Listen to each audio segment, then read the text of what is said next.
But there's been a lot of news, gaming news stuff that's come out, and I'm always behind the news compared to everybody else. I'm always getting it way later than everybody else. But I did want to talk about these things because there's a lot of cool shit going on right now, especially a particular fighting game that I'm really excited to see come back again, which I knew it was coming back, but I didn't think they were going to go about it the way that they were. And if you know what it is, of course, I am talking about Virtua Fighter 5. Now, Virtua Fighter 5 has seen many iterations, and this game in particular has had a very complicated history, but it's also had a very, beautiful following that existed for a very long time. Very dedicated fan base. That said, this game hasn't been re-released, or I would say not re-released. This game has been re-released so many times for so long, and there hasn't been a sequel in, what is it, like almost 18 years? Yes. That's crazy to me. I've never seen a fighting game get so many re-releases and never get an actual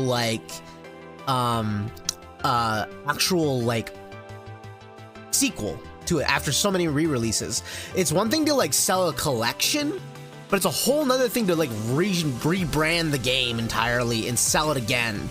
It's a bit of a testament to how great Virtua Fighter 5 is, but it's also a testament to how the brand of Virtua Fighter has kind of not been able to maintain a strong enough following for there to be a lot of sequels down the road. Now, there's a lot of complicated history revolving around the sequelization of Virtua Fighter games.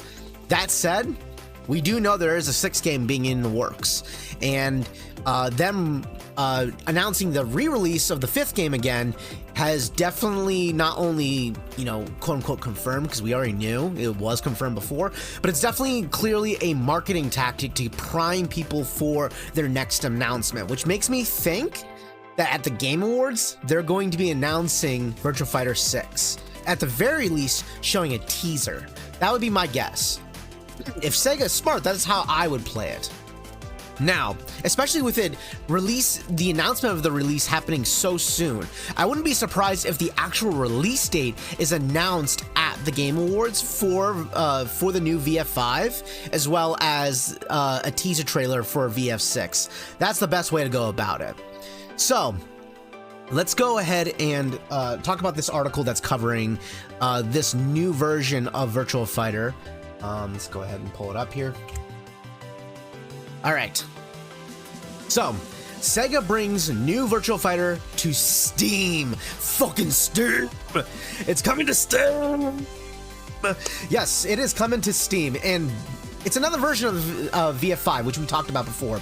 We will check out the opening cinematic later, but Sega is bringing Virtua Fighter back to Steam, or not back to Steam, but bringing it to Steam because Virtua Fighter has never left the consoles, and I don't know if it's ever left PlayStation. I think it's been a PlayStation exclusive since what, VF like 2 and 3, maybe even VF1. I think it's been a PlayStation exclusive its entirety of its lifespan. My first time ever playing a Virtua Fighter game was Virtua Fighter 4 Evolution. And I was a button-mashing child when I played that. So I played, like, if anyone knows the character, was it Lei Fei? Where literally the character is built like a button-mashing character. And I just smashed my fucking head against that controller as a 10-year-old till I got shit. And the reason why I played that was for all the costumes, man. Because you can customize your own costumes, build in-game currency. That shit was fun. That was the shit. So I had a lot of fun with that. But the first time I actually got into like competitive fighting games, and what I mean by competitive, I'm not talking about like competing, but actually like, improving, getting better at fighting games, was Virtua Fighter 5 Final Showdown, which was a re-release of Virtua Fighter 5. And especially really liked it because they introduced a karate character for the first time in the history, which for me is big because I love karate characters. My favorite characters in fighting games are typically karate characters. They're usually my go-to.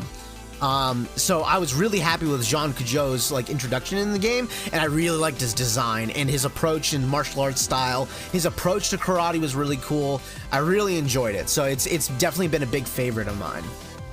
That said, let's cover what they're talking about right now. So Sega brings their Virtua Fighter series to Steam for the first time with Virtua Fighter 5 Revo. Now, I've heard of the title Revo before. I think in Virtua Fighter 4, they had a, like, either Virtua Fighter 5 or Virtua Fighter 4, they had a version, no, Virtua Fighter 5, they had a version of Virtua Fighter 5 called Virtua Fighter 5 R, which was a arcade version that I think first introduced Jean Kujou in the game, and then they released it as Final Showdown afterwards. So the terminology of like Revo, I don't think is completely, you know, unique. I think they've used this name before, but it's very clear that they're using the word Revo as not just a re-release, but also like a revamp. You know, they're really using creative language to, you know, to express that. I think that, so let's see here, the 5th major version of the game debuted in 2006. That is so long ago, man. Jesus, that was a long time ago. I remember when the 5th game first came out, and I grew up playing a lot of Tekken growing up as a kid, and so Virtua Fighter 5 didn't pull me in until Final Showdown came around, but I really do love this series because of that game. That's right. Sega executive teased earlier this month there's going to be another version of the 18-year-old Virtua Fighter 5.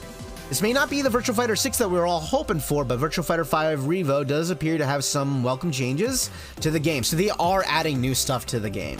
The latest version will be including rollback netcode, support for online battles, as well as 4K visuals, updated high-res textures, and an additional game battle. Wow, they're balancing the game? For 19 characters, which 19 characters is small by today's standard for modern fighting game standards.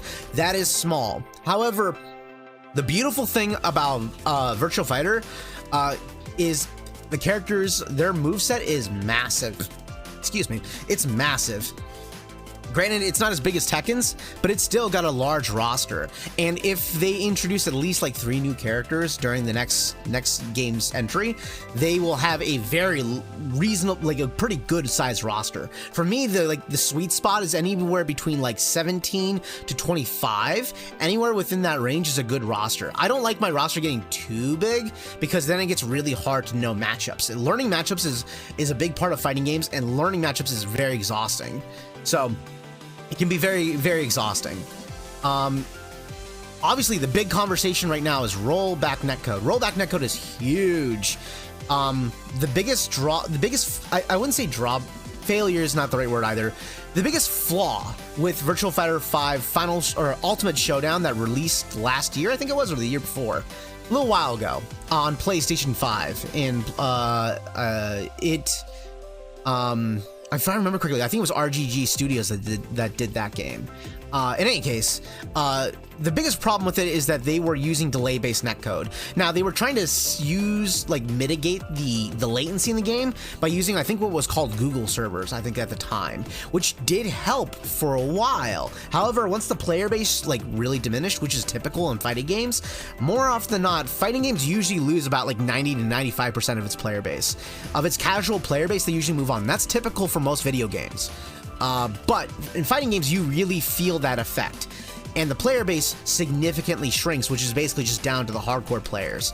And once the player pool started shrinking quite a bit, guess what ended up happening? Connections started to suffer even with those servers. So ultimately at the end, they may have mitigated it, but they did not remove the actual obstacle to the game. That is not the only problem at the game. Now, I noticed there's one thing that's missing in this sentence in particular that's got me a little concerned, which is no mention of crossplay. Hopefully it might be later down the article, but I'm not seeing any mention of crossplay right now, which, if they're doing a Steam version, I wonder if they're re-releasing it on console as well. And if that is the case, it won't be great to have the player base segmented like that. Granted, I'll buy the game on Steam because I'm sure there will be a greater following on Steam, but you should try to unify the player base as much as possible in a fighting game in particular. Hopefully that will be the case. I also am curious if they're going to release it on Xbox though as well, or is it just Steam? Let's see here. So 4K resolution, we'll see how that looks later down the road, as well as the balance upgrade, the balance changes. Now the balance changes to me are a little shocking. Adding balance changes to an existing fighting game that has been around for so long, that has not received an update for so many years, is very unusual. You know, like, it was already a shock when I heard that Killer Instinct got an update, which was the reason why I decided to give it a shot and play the game myself as a newbie, and I had a lot of fun with it.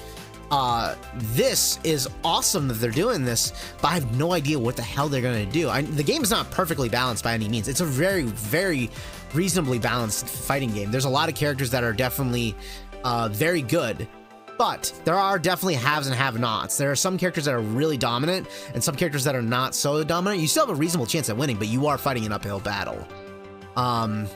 So it's definitely one of those games where I think that getting an update like this is definitely surprising and really exciting.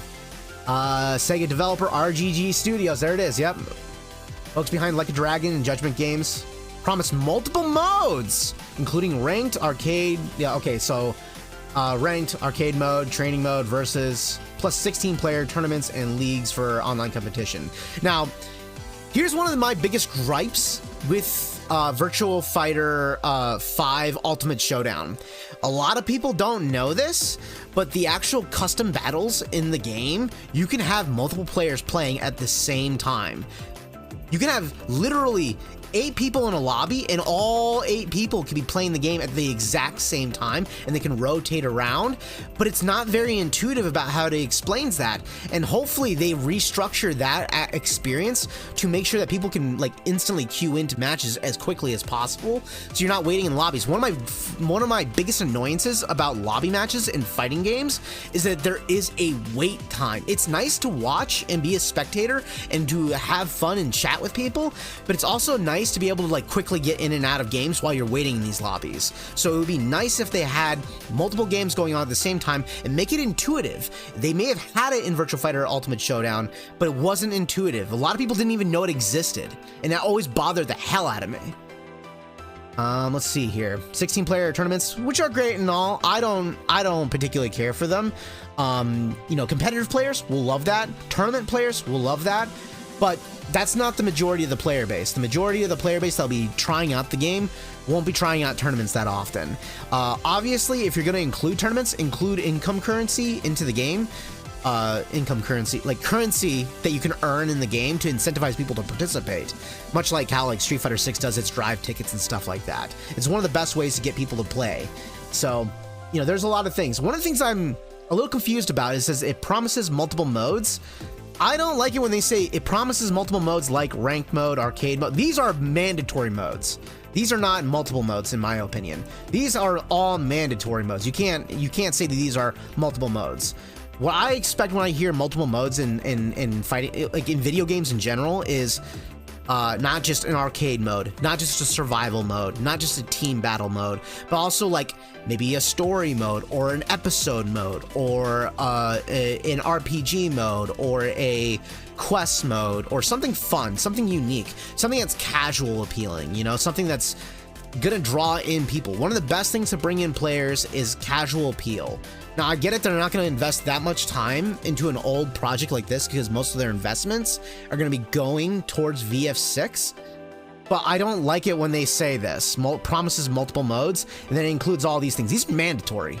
You know, just, it's we're not stupid. You know, consumers are not dumb. They're going to see that and they're going to get annoyed. I'm not harking on VF for the sake of harking on VF. I'm criticizing this marketing tactic because it's not going to work. So just don't phrase it like that. People get really annoyed by that, especially in today. Today, people really are wary about like sassy marketing and, you know, dishonest marketing. And I wouldn't call it quote unquote dishonest, but it's not a great way to approach the conversation. I would just say it includes ranked, arcade, training mode, versus mode, and, you know, 16-player mode and league online competitions and stuff like that. Just include that. Like calling it multiple modes, most people are thinking like single-player content. Because this game needs more than just the hardcore player base to come back. You need a couple casuals to come into this game, even though it's an existing game that's been around for 16 years, 18 years. You want to bring in some new blood. It's important for a game. Virtua Fighter 5 will include balance changes that'll carry over from Ultimate Showdown. Oh, it will be carried over to Ultimate Showdown for the PS4. Got it. So people that own Ultimate Showdown will get an update to the game. So it'll probably move it from Ultimate Showdown and be updated as Revo. So it'll be like a free update, I bet. The original version debuted in 2006, ported to the PS3 and Xbox 360 the following year, which is what I played, I think. 2008, Sega delivered Virtua Fighter 5R and Takarashi. Oh no, I played the 2010 version, Final Showdown. Here we go. Yeah, Virtua Fighter 5R. I didn't, in Sega. I think this was Virtua Fighter 5R. I think was only available in Japan. I don't think it was available anywhere else. So, but Final Showdown is playable in virtual arcades of several games of RGG Studios, like the Yakuza games, which I've played, and it's passable. It's definitely passable. It's enjoyable, but it's passable. It's just an arcade mode. So yeah, I was really hoping for it to like be a full-fledged game, and which it is, but you're only playing the arcade mode, which is fun, but still. Early this year, Sega executives VP developed under fighting game lead speculation. Long-awaited Virtua Fighter 6 was in the works. Sega is in the process of a new set radio, Golden Axe, Shinobi. Oh, they're making a bunch of these older games. Jet Set Radio, Golden Axe, Shinobi, and Crazy Taxi. That's right. Yep. VF fans will have to wait a little bit longer to satiate their... and I would expect the new VF game to be a while before it gets here. I don't think it's going to get here anytime soon. I think that this game will probably get here in maybe the end of next year or the beginning of the year after. I would say that they still probably got a ways to go, but if they're already announcing Revo, that means they're further along in development than we think they are. I wouldn't be surprised if they make a teaser announcement for next year, at the end of next year, its release, or the beginning of early next year or the year after. So that way, it's, either late 2025 or early 2026. Somewhere around that region is where I would expect it to drop. If it comes sooner, much sooner, I'm going to be very, very pleased. But I'm also going to be very wary. The game has been in development probably for a while now, but I like my games to cook as long as they possibly can. I know that people don't like delays, and I get it. I personally would rather wait for longer for a product to be fully cooked and fully done than to get a half-assed product right off the bat. I do not like it when I get a product and it's not what I was promised. It really fucking irks me as a consumer. It really fucking pisses me off. I think the last couple times I got burned like that was like Street Fighter 5 really pissed me off. I do think that Street Fighter Cross Tekken was a complete packaged game, but obviously the on-disc DLC practices and its monetization really fucking hurt the game. For Honor was definitely one of those games for me where it is a complete package, but the game was such a buggy mess. Or not a buggy, like, it wasn't just a buggy mess, but it was like not polished, where it clearly needed more time to like cook. So I'd rather the developers take their sweet time, and Sega needs to get this right. This is a product that is very old and legacy based. It has a very strong fan base, and I think that if they take their time, they can do it right. Now, I've got some input about what Sega should be doing with Virtua Fighter 6 in particular. If they release Virtua Fighter 6, it needs to have casual appeal, but it doesn't mean that you need to tone down the gameplay mechanics. The easiest way to capture casual appeal is through content and content alone. You don't need to change the formula, and you don't need to chase trends. It's great that fighting games like Street Fighter 6, Mark of the Wolf, or City of the Wolves, Guilty Gear, and Tekken have all embraced aggression as their approach to fighting games. I don't think that Virtua Fighter needs to implement mechanics that are similar to that at all. Just make sure that it's very cinematic looking and making it like pseudo-realistic, where it's very, like, feels very realistic, and adding a very, like, cinematic approach to its combat. But I think that they need to heavily focus on making its own style and own approach of a fighting game to make it feel different from all the others. Right now, there's a very large, growing concern, I would say, around aggressive fighting games, and I think people are getting really burnt out on that. I think that if Virtua Fighter 6 approaches it, not necessarily more defensive, but a different approach to its gameplay structure, where it's not like using heat dash, heat burst, or any of these like meter mechanics that many of these other fighting games have, and just focus on a very fundamental structured fighting game, it would do a really good job, because it would stand out amongst this very large plethora of other fighting games. It's just the market of fighting games has, I wouldn't say oversaturated, because it's not that there's too many fighting games. There's too many similar fighting games. That's my gripe with fighting games right now. Granted, there's a very big difference between like Guilty Gear versus Tekken versus Street Fighter. They all have a unique flavor, but a lot of them are very overly aggressive games. It would be nice to have a game that's a little bit more like hold back from the rest of them. That's my opinion. But if you want casual appeal, content. Add a story mode. If you can't write a good lore, then don't do a story mode. Do an episodic mode where every episode is a joke, like Tekken does, and have fun with it. Do the quest mode from Virtua Fighter 4, which I did hear that they did confirm that is going to be released. Add a pseudo RPG mode where there's a reason to work up towards income. Obviously, the customization is the big appeal of Virtua Fighter since Virtua Fighter 4. So make customization in income and currency in that game a huge part of the game. Add tons of cosmetic content. I'm a little concerned about monetization about the game. I really don't want the game to be heavily monetized. I want it to be a more consumer-friendly practice game to really like push back on many more of the more aggressive monetizations that we're seeing in fighting games. I think that would help it stand out amongst the crowd of fighting games a lot too.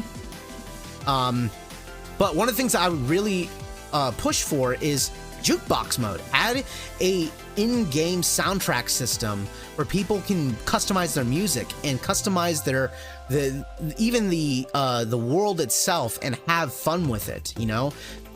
Content is the spice of life in fighting games, and having fun content is so damn important. I think it's something that's so overlooked in a lot of fighting games. I get that balance is important. I get that having a functional fighting game that has a very clear, defined purpose is very important. But here's the thing: hardcore players, committed players, are more patient. They get loud and obnoxious, but they're more patient than you realize. They will come back to play your game in the next update and in the next balance patch. But what people don't like are broken, buggy games and contentless games. People want to know that their $60 or $70 that they're spending on their game is worth the money they're investing. Don't fuck that up. Get those two things right. If you get those two things right, the game will sell itself through word of mouth and good faith. People are really hesitant about how they spend their money, especially nowadays, especially with their games. So just don't fuck it up. Just make sure your game is polished and give it plenty of things to do, and things that people that I think that Street Fighter 6 had the smartest approach when it came to content, which is there's single player content, and then the multiplayer online is like end game content. That is the smartest way to approach fighting games. You should at least be sinking 20 to 30 hours into the single player content by the time you complete everything, and then you should be sinking time into other stuff. That should be like the ideal goal, shit to do. That's how they should handle it. That's what I would do. But yes, I would say that I'm a little concerned that it's just the opening cinematic. It would be nice to see gameplay. But if I'm a betting person, I'm betting they're going to show gameplay during the Game Awards. That's probably why. They will do a marketing campaign at the Game Awards that shows gameplay there, and then at the very end of it, they will show a little teaser trailer for VF6. That would be my guess. I'm just glad that VF is making a debut again. Like, I put like over 100 videos on YouTube of me playing VF5 Ultimate Showdown because I love the game. I put tons of hours, hundreds of hours into the game. And same thing, hundreds of hours into Final Showdown when it came out a long time ago. So I really love this game. It's a really fun game, and I think that a lot of people have a really bad misconception of this game. I think that people don't give this game a chance because it's a little old. It's got a very old legacy, like marketing campaign and marketing appeal. It's definitely not as appealing to a newer generation. I definitely recognize that. But I do also recognize that there's a lot of misconceptions about this game. Like, it's really hard, but it's not. This is honestly, in my opinion, not only the easiest 3D fighting game, but it's actually a really easy fighting game in general. It's not complicated. It is 3 buttons. That is it. That's all you need. 3 buttons. 3 buttons. And after that, you just get your octagonal movement. It's very simple. Yes, is it hard to play the game at the highest level? I just hit myself. I just straight fucking decked myself. But is this game hard at the higher echelons of gameplay? Yes, that's why people talk about it being a hard game, because the amount of mental stack that the game has at the higher echelons, it is. But it's also extremely exciting, and that is what makes the game so appealing. So I think that embracing that is important, but also recognizing that we need to diffuse some of the misinformation about this game. It's just such a fucking good game. A lot of people don't realize how beautiful this game is. It's such a good game. And I'm not saying that because like I'm a fan or that I really love VF5. I'm saying it because like genuinely a lot of people just don't know how good this fucking game is. And I'm really excited to hear that they're making a 6th one. So I'm just really looking forward to it. I'm really excited.